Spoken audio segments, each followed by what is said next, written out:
না গো মা, তুমি ভুল বুঝছো। আমি ছোটকে অনেকবার বারণ করলাম রান্নাঘরে আসতে, ওই তো জোর করে এলো। হ্যাঁ মা, দিদি একদম ঠিকই বলেছে। দিদি আমাকে অনেকবার বারণ করেছিল রান্নাঘরে আসতে, আমিই তো জোর করে এলাম। আজ রান্নাটা আমি করি না। না, তোমাকে কোনো রান্না বান্না করতে হবে না। তুমি নতুন বউ, চলো আমার সাথে গিয়ে ঘরে বসবে। এক্ষুনি চলে আসবে রান্নাঘরের থেকে, বলে দিলাম। আচ্ছা ঠিক আছে মা, আর রাগ করবেন না, আপনি যান, আমি যাচ্ছি।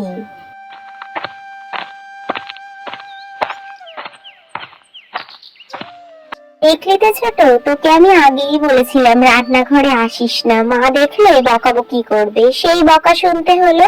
এখন যা, রান্না হয়ে গেলে আমি ঠিক ডাকবো। এদিকে হেমলতা রান্নাঘর থেকে এসে তার শাশুড়ি মার সাথে হাসি গল্প মজা শুরু করে দিল।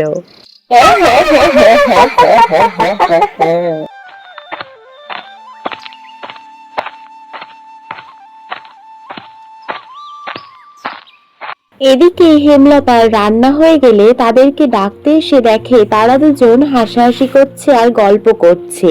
এটা দেখে সে মনে মনে একটু কষ্ট পেল, কারণ তার শাশুড়ি মা কখনোই তার সাথে ভালো ব্যবহার তো দূরের কথা, হেসে কথাটুকুও বলেনি। এই দেখে সে সেখান থেকে চলে যায়।